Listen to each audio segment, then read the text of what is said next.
화목제. 화목제를 다른 말로 하면 그 영어 표현은 평화의 제사, the peace offering. 화목제에 대한 규례. 우리가 이미 3장에서 언급한 것처럼 화목제에 대해서 우리가 살펴봤는데 여기는 거기에 대한 보충 설명이라고 할 수 있겠습니다. 이 화목제는 제사 드리는 사람, 즉 그 경배자가 그 제물을 먹을 수 있다는 그 유일한 제사로서 두 가지 목적이 있는데, 첫째는 하나님과 화목하고 또 친교를 누리는 것이고, 그 다음에는 이웃 간의 사랑과 화목을 누리는 것입니다. 우리는 이미 예수를 자신의 구주로 믿음으로 말미암아, 죄로 말미암아 하나님과 원수되었던 자들인데, 그 원수되었던 자들을 위해서 우리 예수님께서 화평의 제물, 평화의 제물을 되셔서 하나님의 진노를 달래시고 우리를 하나님 앞에 의롭다고 인정해 준 거예요. 그러니까 우리가 이 화평을 누리는 것은 공짜 화평이 아니고 엄청난 대가가 지불된 것입니다. 우리 자유 대한민국, 우리 휴전선을 경계로 저 북한은 그야말로 지옥과 같은 땅 아닙니까? 그런데 이 평화가 공짜로 주어진 것이 아니죠. 이름도 성도 위치도 잘 모르는 수많은 이 미국의 젊은이들이 이 평화를 누릴 수 있도록 피를 흘렸습니다.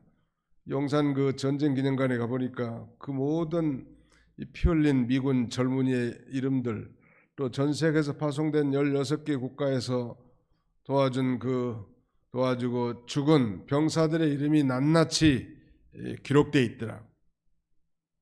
또 워싱턴 DC 근방에 가보면 우리 6.25 전쟁 당시에 또 참전하는 그 미군들의 모든 이름들이 다 기록되어 있어요. 그들의 피가 아니었으면 우리가 이렇게 자유롭게 찬송하고 예배하고 하나님을 섬길 수가 없는 거예요. 믿으시면 아멘 합시다. 네, 우리는 당연한 것으로 그런 복음성가도 있지만 당연한 거 아니에요. 엄청난 피의 대가로 우리가 이렇게 자유롭게 하나님을 섬기고 예배할 수 있다는 것을 언제나 잊지 말아야 합니다. 우리가 6.25 세대는 아니라 할지라도 언제나 잊지 말아야 돼요. 그 6.25의 노래가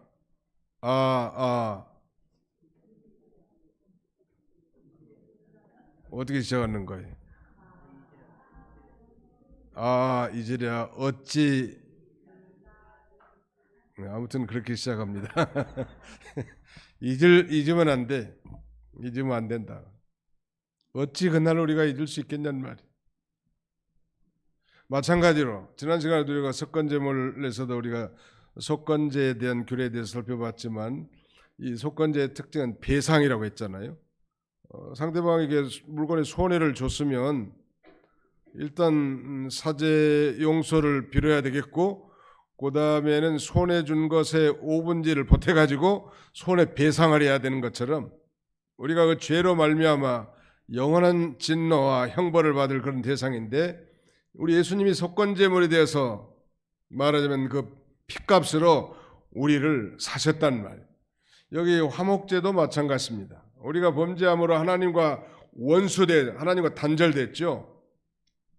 하나님과 영적으로 끊어져 버렸습니다. 완전히. 요새 북한이 남한과 분리돼가지고 이제 별개의 국가로 가면서 남쪽에서는 모든 도로들 다 파괴해가지고 그 다음에는 거기다 지뢰를 묻고 전신지도 다 파괴하다가 떨어져 죽은 군인도 있다는 거 아니에요. 얼마나 불쌍한데 그 미비한 그런 장비를 가지고 해체 작업하다가 젊은 병사들이 떨어져 죽었다는 거예요. 단절됐단 말이에요. 북한과 남한이 이렇게 단절된 것처럼 아담의 범죄로 말미암아 하나님과 우리가 완전히 단절됐습니다. 평화가 없었죠. 그런데 그 유일한 중보자 예수님이 이 화목제물, 다른 말로 평화의 제물이 되셔서 하나님 앞에 하나님과 우리가 화목된 거예요. 즉 하나님의 그 죄로 말미암은 진노를 달래주는 제물이 되어주신 거예요. 예수님께서. 이것을 예표한 수많은 이제 구약시대의 화목 제사들이 드려졌는데, 그 모든 제사들은 장차올 메시아를 타겟팅을 하고 예표하는 것입니다. 그러니까 이 당시에는 화목 제사를 드릴 때는 소나 양이나 염소를 가지고 그 피를 뿌렸는데, 그것도 뭐 생활의 형편에 따라서 뭐 좀 가난한 사람은 양을 썼겠고 부자는 서로 화목 제사를 드렸겠는데, 그 피를 흘리면서 장차 우리 인류를 죄에서 하나님과 죄로 말미암아 하나님과 원수됐던 우리를 화평케 하기 위해서 어린 양 되시는 예수님이 이 땅에 오실 것을, 구약시대 예수님이 오시기 약 1500년부터 이 사람들은 그걸 바라보는 것이고, 더 나아가서는 예수님이 오시기 4000년 전부터, 아담 때부터 미래의 화평의 제물이신 예수님을 바라보고 화목을 누리는 것입니다. 우리가 바로 어떻게 이렇게 하나님과 화평하게 됐는가?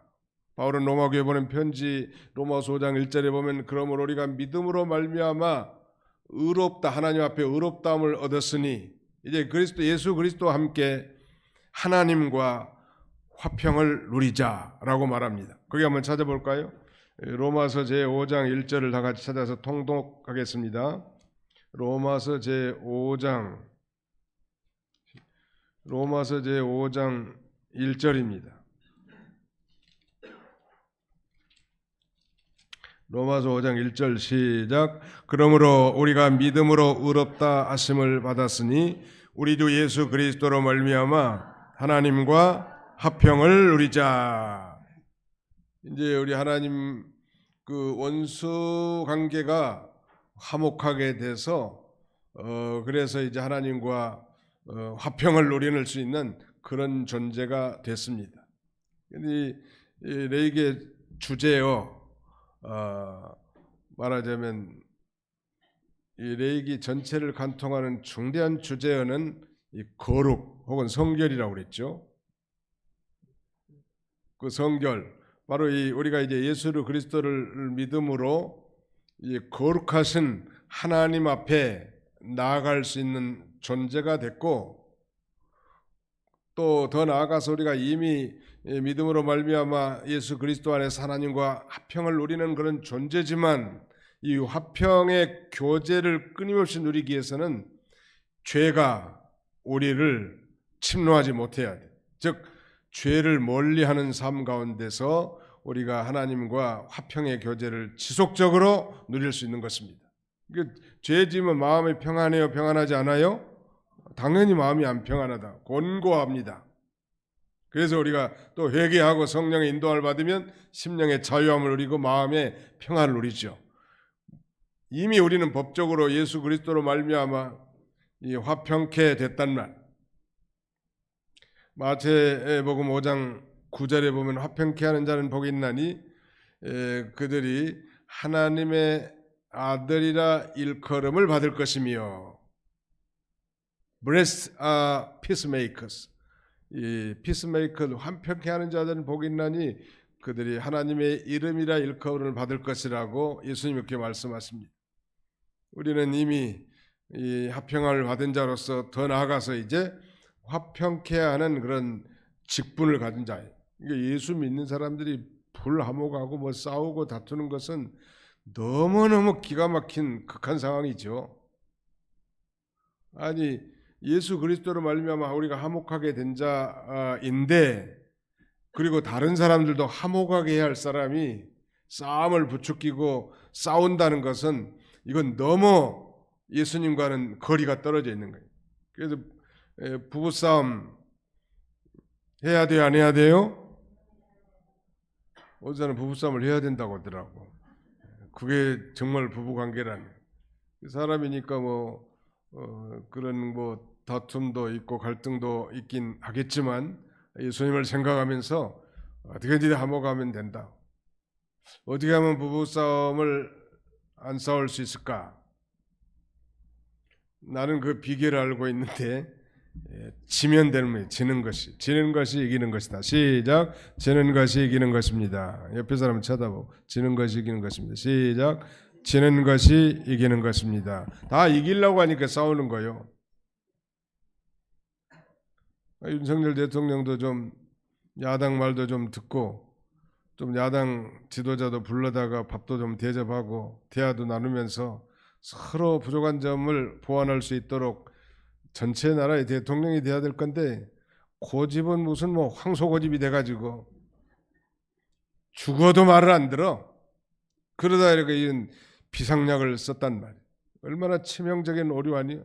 내가 볼 때는 이제 그 리더십이라는 건 끝난 거예요. 이제 더 이상 그 자리에는 있지만 리더십은 능력은 나타나지 않아요. 불쌍하다. 더구나 자기 부인이 연루됐고 파면 팔수록 비리가 가득 차 있잖아요 지금. 그리고 처음에 대국민 사과를 한다고 했을 때 사과한 대로 사과하고 그 다음에는 좀 져주면 되는 거예요. 져주는 게 이기는 건데 그 원리를 모르더라. 저것들 야당들 다 죽여야 된다. 여기 이 정복주의자들이다. 뭐 그 중에는 정복주의자들도 있겠죠. 다가 뭐 정복주의자들이겠어요. 그러니까 그걸 좀 잘했으면 참 좋았을 건데 비극이라고. 또 고집이 세가지고 안 내려올지도 몰라. 내가 볼 때 나 같으면 내려올 것 같은데. 지는 것이 이기는, 부부싸움도 마찬가지입니다. 지는 것이 이기는 것이고 교회도 마찬가지. 성도들끼리 서로 낮아지고 져주는 것이지 이기는 거지. 뭐 아주 뭐 눌러 제껴가지고 뭐 자기가 무슨 승전고를 올릴 이유가 뭐가 있냐는 말. 아무튼 화평케 하는 자는 복이 있나니 저희가 그들이 하나님의 아들이라 일컬음을 받을 것이라고 했는데 우리는 언제나 피스메이커가 될지언정 트러블 메이커가 돼서는 안 된다는. 아멘. 피스메이커가 어디 가든지 그 사람이 들어가면 아주 소금처럼, 소금이 들어가면 간이 맞잖아요. 너무 많이 들어가면 짜고 너무 적게 들어가면 싱겁고 적절하게 소금을 친 것처럼 그 사람이 들어가면 적절해지는 거예요. 그 분위기가. 그 사람만 들어가면 분위기가 깨져. 그 사람만 관여하면 기쁨이 사라져. 이런 인생은 정말 불쌍한 인생 아니에요. 어떻게든지 우리는 화목케 하는 자가 되어야 된다는. 오늘 본문은 상당히 난해하게 보이지만 그렇게 난해한 건 아닙니다. 거기 11절부터 14절까지 한번 같이 읽어보겠습니다. 시작. 여호와께 드릴 화목제물의 규례는 이러하니라. 만일 그것을 감사함으로 드리려면 기름 섞은 무교병과 기름 바른 무교 전병과 고운 가루에 기름 섞어 구운 과자를 그 감사제물과 함께 드리고 또 유교병을 화목제의 감사제물과 함께 그 예물로 드리되 그 전체 예물 중에서 하나씩 여호와께 거제로 드리고 그것을 화목제에 피를 뿌린 제사장들에게로 돌릴지니라. 화목제는 그 성격에 따라서 세 가지가 있다고 전에 살펴봤는데 하나는 감사제, 그 다음에 두 번째는 서원제, 마지막 세 번째는 자원제라고 했습니다. 감사제, 서원제, 자원제. 감사제는 그 하나님 앞에 받은 그 은혜와 축복에 대해서 하나님 앞에 감사하고 찬양하는 거겠죠. 서원제는 말 그대로 하나님과의 약속이죠. 하나님께서 하나님 금년엔 제가 술을 끊겠습니다. 담배를 끊겠습니다. 성경을 일독하겠습니다. 봉사에 참여하겠습니다. 새벽 기도를 하겠습니다. 11조 생활을 시작하겠습니다. 서원하니 하나님 앞에 서원 안 하는 것보다 서원하는 게 훨씬 유익이 많아요. 하나님이 그걸 감당할 힘을 주니까요. 서원제, 자원제는 그런 뭐 조건 없이 하나님 앞에 자원한 마음으로 하나님 앞에 드리는 뭐 말하자면 화목 제사라고 할 수 있겠습니다. 자원에서는 누가 뭐 시키는 것도 아니고 조건도 없이 그저 하나님 앞에 기쁜 마음으로 드리는 제사 세 가지 제사가 무엇이에요? 첫째는 감사제, 두 번째는 서원제, 세 번째는 자원제. 연보로 말한다면 뭐 꼭 적합한 비유는 아니지만 뭐 자원제는 우리가 드리는 감사연보 정도 될 것 같고요. 서원제는 우리가 연초에 작자한 그런 건축 선교 구제 경조 서원하는 그 약속 헌금 같고, 그다음에 뭐 감사제는 뭐 11조라고 해도 괜찮겠죠. 왜냐하면 하나님이 제게 주신 모든 물질이 다 당신의 것입니다.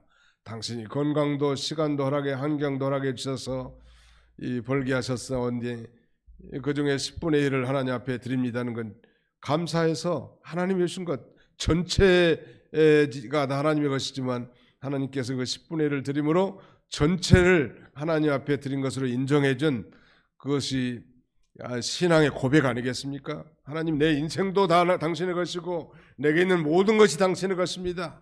늘 감사하면서 찬양하면서 드리는 제사를 할 수 있겠습니다. 뭐 적절한 비유는 아니지만 좀 비슷하게 유추할 수는 있을 것 같아요. 그런데 이 감사의 제물은 당일에 먹으라고 했고, 그 뒤에 쭉 읽어보니까 그 다음에 서원제와 자원제 제사 고기는 남으면 그 다음 날까지는 먹지만 제 3일째 셋째 날까지는 절대 놔두지 말고 반드시 불살라서 태워버리라고 그렇게 말씀하셨는데, 요점은 하나님 앞에 바친 것은 그건 다 거룩한 것이기 때문에 여호와 앞에 그 드린 그 성물을 귀중하게 취급하라, 그런 말이에요. 예를 들면 출애굽할 때 그 양고기도 당일에 잡은 것을 당일에 다 먹도록 했는데요, 그것도 마찬가지. 남으면 벌레가 먹고 부패하기 쉽단 말이에요. 그리고 이 중동 지방은 굉장히 덥기 때문에 고기를 한 3일쯤 놔두면 벌써 비린내 나고 역겹다고. 근데 하나님 앞에 바친 성물인데 그러면 되겠어요? 안 되지. 하나님의 이 성물을 고귀하게 여기는 그런 정신을 성경을 통해서 가르쳐 준 것 같고요. 우리도 이제 우리가 성전이고 우리 몸이, 그래서 술, 담배 이거 뭐 성경에 직접 명시 안 됐다 할지라도 우리 몸이 성전이니까 거룩하게 다뤄야 되고요.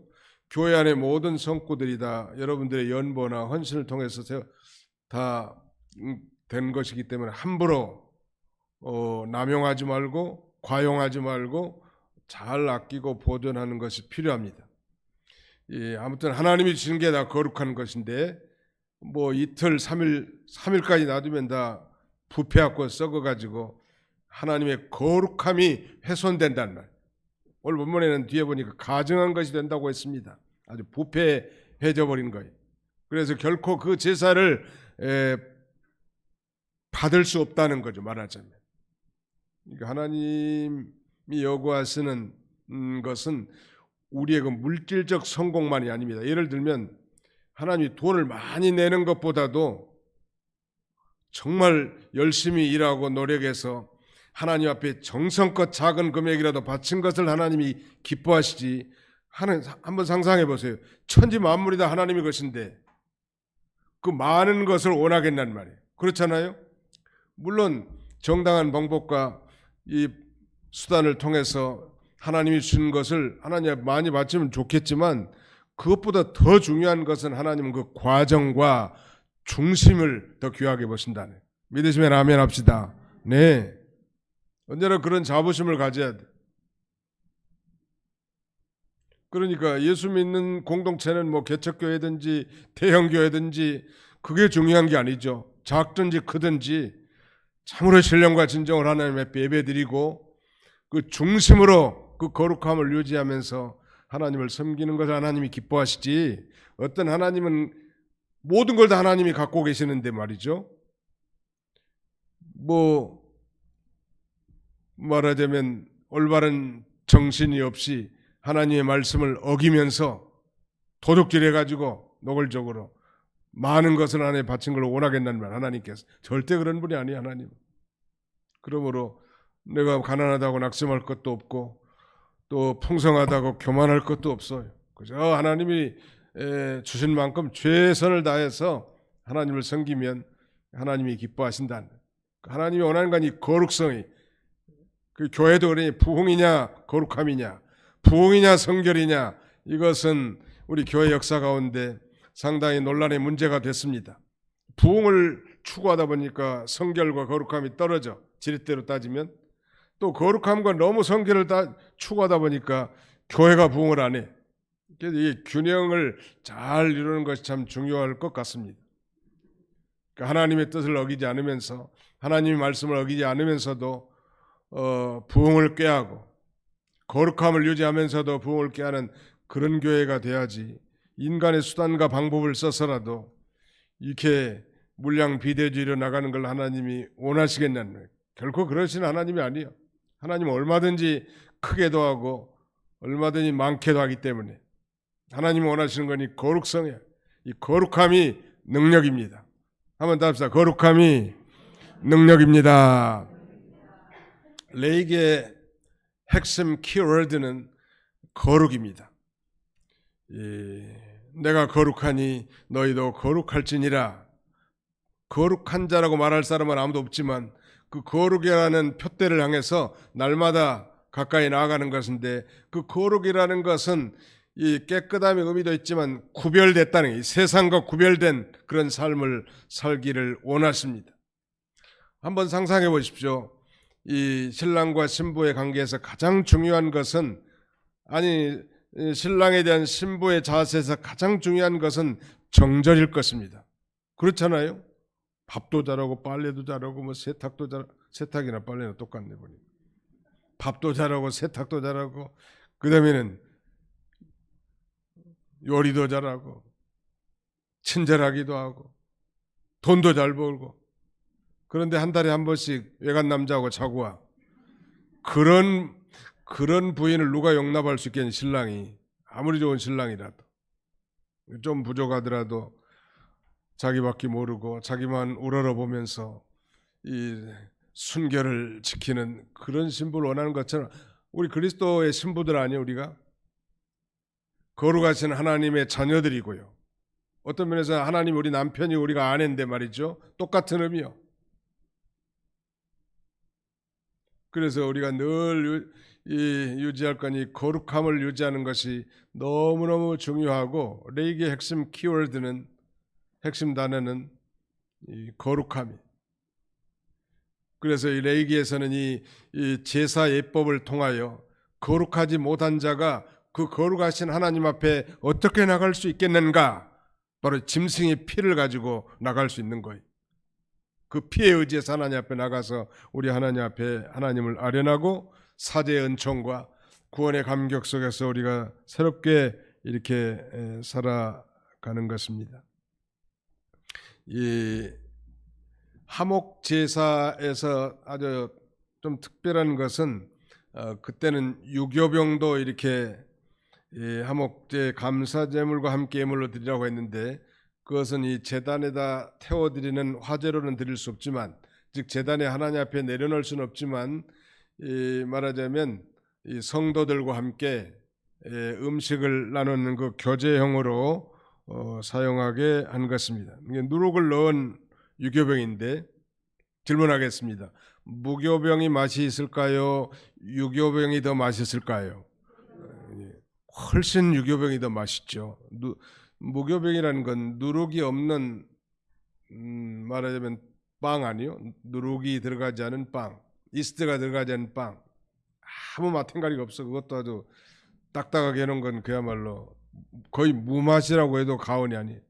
유교병은 맛은 있는데, 하나님 앞에 이 하목제에서 특별하게 구별된 것은 바로 유교병을 먹을 수 있었다는. 그 앞에 우리가 이 속죄제나 그 다음에는 속건제, 번제, 여기서 우리가 별수됐던 것은 이 제사장이 혹시 먹을 수는 있었지만, 제사 드린 자, 그러나 일반 말하자면 성도들이, 즉 제사를 드리는 경배자가 먹을 수는 없었는데, 화목제의 경우는 이 제사 드리는 경배자가 그 음식을 먹을 수 있었습니다. 그 대표적인 거 하나 기념물로 취해가지고 이 제단의 불에다가 화제로 드린 다음에 나머지는 이렇게 먹게 했는데, 그 먹는다는 개념은 교제의 의미가 있습니다. 교제. 먹는 거 참 중요해요. 우리 성도들도 점심 때 주일날 국수 국수들 잡수는데 우리 김무원 집사님이 우리 도봉교회 국수가 너무너무 맛있대요. 아주 칭찬이 자자하더라고요. 그리고 국수를 좋아하신대 그 양반이. 오복순 권사님의 남편 새로 오신 분 동아아파트에서 국수를 그렇게 좋아한다. 근데 우리 먼저 믿는 사람들도 등록해가지고 식당에 와서 같이 음식을 나누면 기분이 좋잖아요. 서로 대화도 하고. 먹는다는 것은 굉장히 중요한 교제의 의미가 있는 것 같습니다. 믿는 사람들끼리는 자주 음식도 사 먹고 교제하는 것도 필요하다고 생각이 됩니다. 아무튼 이 화목제가 그거고요. 더 나아가서 우리가 하나님과 화목된 자로서 그 은혜 받은 자인데 그 은혜를 다른 사람들과 나누고 또 다른 사람들과도 이제 화목하는 그런 삶을 우리가 날마다 살아야 할 것입니다. 15절 보실까요? 감사함으로 드리는 화목제물의 고기는 드리는 그날에 먹을 것이요 조금이라도 이튿날 아침까지 두지 말 것이니라. 이미 말씀드린 대로 나머지는 깨끗이 다 불태워야 했는데 성물이 더럽혀지거나 소홀히 취급당하는 것을 방지하기 위해서 그렇게 했다는 것. 먹는다, 식사한다는 건 하나님과 인간 사이 그리고 인간 상호 간에 부드럽고 화기애애한 친교와 사랑을 나눈다는 걸 의미합니다. 음식 교제가 굉장히 중요하고 고대 근동에서는 이 계약을 체결한 다음에는 반드시 공동 식사를 하면서 그 공동 식사가 계약 체결의 파이널 절정을 이뤘다고 합니다. 우리도 같은 한 피바다 한 몸을 이루는 한 공동체인데 예배드리고 점심때 같이 음식을 나눌 때 나는 눈물 흘리면서 잡순 사람을 아직까지 한 분도 본 적이 없어. 다 뭐 국수 한 가닥 잡수지만 다 기쁘고 즐거운 마음으로 드시잖아요. 나는 개인적으로 그 회갑을 당했다든지 칠순을 맞았다든지 팔순을 맞았다든지 구순을 맞았다든지 이런 기념을 자녀들이 해주겠다고 하면 교회에서 하면 좋을 것 같아. 난 우리 교회인들 한번 대접하고 싶다. 그래서 그 용돈 주면은 교인들하고 같이 점심 때 그 수육이라도 삶아가지고 같이 나눠 먹으면 얼마나 맛있겠냐는 말. 자기 혼자 먹으면 별로 맛도 없어. 음식이라는 게 누구하고 같이 먹느냐도 굉장히 중요한데 말이죠. 예수 믿고 구원받은 사람들이 같이 음식을 나눠 먹고 즐거워하는 게 얼마나 아름답냐. 가족끼리 먹는 것도 좀 필요하겠지만 교인들끼리 이렇게 사랑을 나누고 음식으로 함께 교제하는 것은 너무 좀 좋을 것 같습니다. 꼭 하라고 그렇게 하라고 하는 건 아니에요. 명령은 아니고 그러면 좋겠다는 게 제 의견이라. 우리 김정림 권사님 7수 넘었어요? 예? 7수 넘었어? 예. 언제 넘었어? 소식이 없어. 예? 네. 아무튼 뭐 그러면 좋겠다는 의견이에요. 뭐 꼭 하시라는 얘기가 아니고. 예수를 자신의 구주로 믿고 하나님과 화목한 사람들이 성도들과 화목하는 게 너무너무 좋고요. 근데 이거 기도 많이 해야 되겠더라고. 준 것 없이 미운 놈들이 꼭 있으니까 미운 놈도 예쁘게 보일 정도로 기도하려면 얼마나 기도 많이 해야 되겠어. 한번 생각해 보세요. 상정도 하기도 싫고 말도 섞기도 싫은 사람들이 있단 말 살다 보면. 근데 우리는 하나님과 화목한 자로서 그 엄청난 화목제물이 되신 그 예수 그리스도를 생각한다면 원수까지도 우리가 사랑해야 되겠는데 그렇지 못할 때가 많단 말이에요.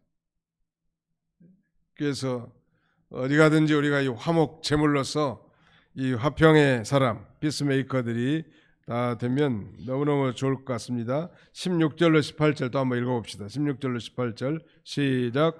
그러나 그의 예물의 제물이 서원이나 자원하는 것이면 그 제물을 드린 날에 먹을 것이요 그 남은 것은 그 이튿날에도 먹되 그 제물의 고기가 셋째 날까지 남았으면 불살을지니 만일 그 화목제물의 고기를 셋째 날에 조금이라도 먹으면 그 제사는 기쁘게 받아들여지지 아니할 것이라. 드린 자에게는 예물답게 되지 못하고 도리어 가증한 것이 될 것이며 그것을 먹는 자는 그 죄를 짊어지리라.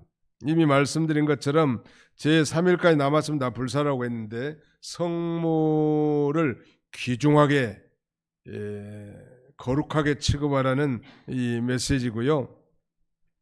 셋째 날까지 아무튼 놔두지 말라는 말. 화목제물에 먹는 기간이 이렇게 제한되어 있는데 최대한 감사제는 그날 다 먹어야 되고 고기. 물론 뭐 그 기름이라든지 이런 것들은 다 불태워서 화제로 드리지만 그 고기 나중에 우리가 배우겠습니다만 흔든 가슴 요제 그다음에 든 뒷다리 거제 이런 것들은 먹을 수 있도록 다 해놨단 말이에요. 그런데 그 고기를 감사제의 경우는 다 먹어야 되고 당일에 그다음에는 자원제와 서원제의 경우는 남았으면 그 이튿날까지는 먹게 이렇게 정해놨는데 제3일까지 만약에 조금이라도 먹으면 그 제사를 하나님이 기쁘게 연락할 수 없다는. 우리가 하나님 앞에 예배를 드려도 여기 말씀이 기준이 돼야 되는데 말씀을 어기면서 드리는 예배는 하나님이 기뻐하지 않는다는. 제3일날 먹어서 안 되구나. 당연히 그건 불로 소화시키라고 했으니까 태워야 되는데 말씀을 어기면서 하나님 앞에 예배드리는 것은 하나님이 기뻐하시지 않는다는. 그러나 제3일까지 놔두란 또 다른 의미는 가난한 이웃들과 더불어 함께 음식을 나누도록 유도하기 위한 목적도 있지만 무엇보다도 중요한 것은 재물이 부패된 것을 방지하기 위함이었습니다. 더운 지방에서 이 고기가 이틀이 지나게 되면 쉽게 부패하기 때문에 제3일에까지 부패하면 그건 그 여호와 앞에 드린 성물인데 하나님의 거룩성을 훼손시키는 행위가 되기 때문에 그렇게 규정한 것입니다. 18절 같이 한번 읽어봅시다. 18절만 시작. 만일 그 화목제물의 고기를 셋째 날에 조금이라도 먹으면 그 제사는 기쁘게 받아들이지 않을 것이라 드린 자에게도 예물답게 되지 못하고 도리어 가증한 것이 될 것이며 그것을 먹는 자는 그 죄를 짊어지리라. 이 제사의 참 정신이 뭔지를 우리에게 가르쳐 주는 건데 하나님의 말씀을 거역하면서 비록 예배를 드린다 할지라도 하나님이 받지 않는다는 모든 제사의 근본은 하나님께 대한 순종이 사무엘상 15장 22절에 보면 순종이 무엇보다 나아요? 제사보다 낫다고 하지 않았습니까? 그러니까 하나님 말씀을 순종하는 가운데서 드리는 제사를 우리 하나님 받는다는 거. 거기 마지막 18절 하반절에 보시면 그것을 먹는 자는 그 죄를 짊어지리라. 그 죄를 당하리라 그랬는데 옛날 성경에는 화목제에 있어서 이 공동 식사는 죄와 상관이 없이 죄의 용서함을 받은 상태에서 기쁨을 하나님과 나누고 그 기쁨을 이웃 상호간에 함께 나누는 일종의 축제인데 그럼에도 불구하고 그런 행위가 하나님의 말씀에서 떠나 있다면 도리어 그건 하나님 앞에 가증스러운 범죄라는.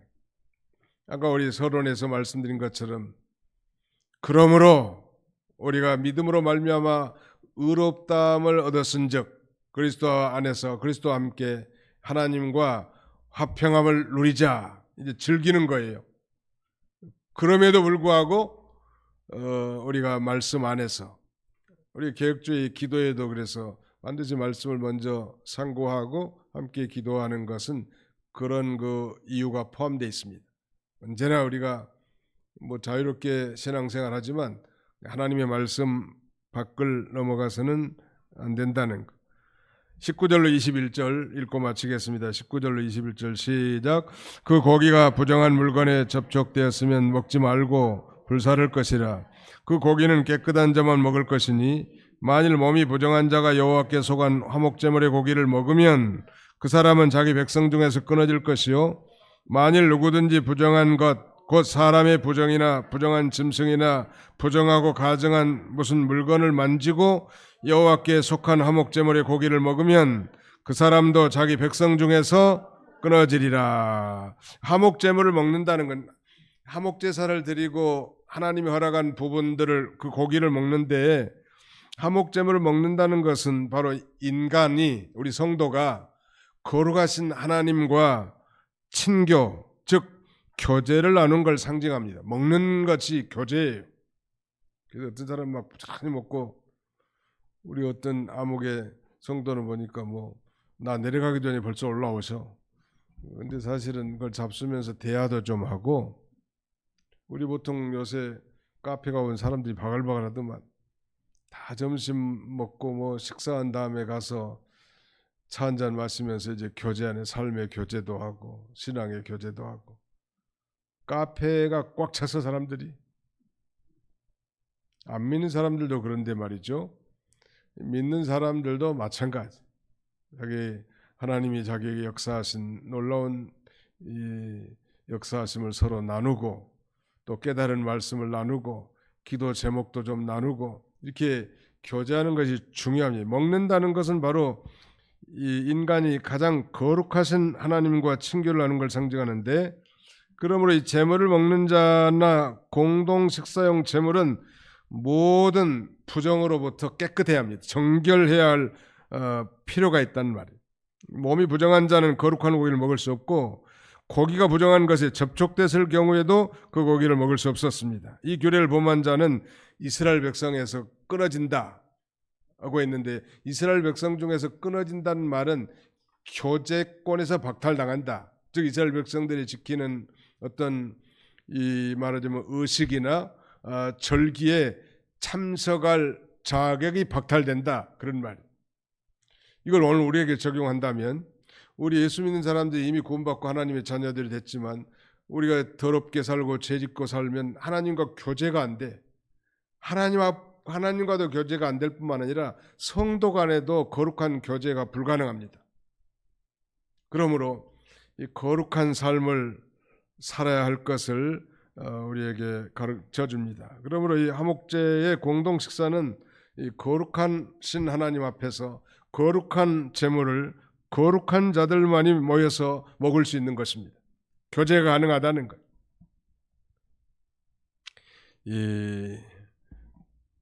아무튼 죄를 지으면 하나님과의 교제에서 단절되는 그런 결과를 갖게 된다는 것.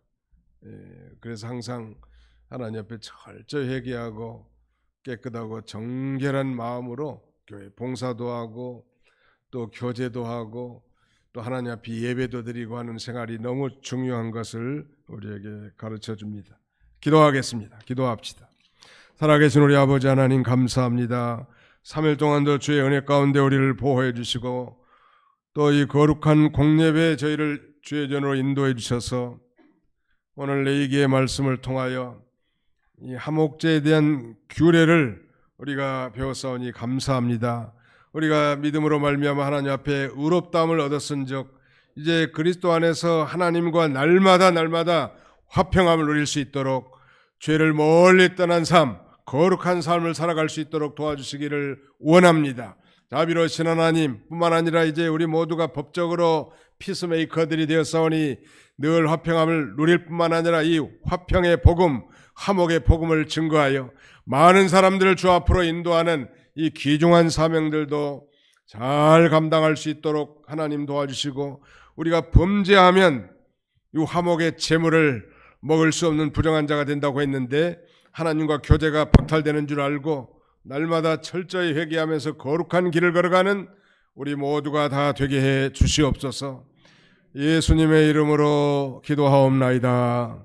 아멘. 말씀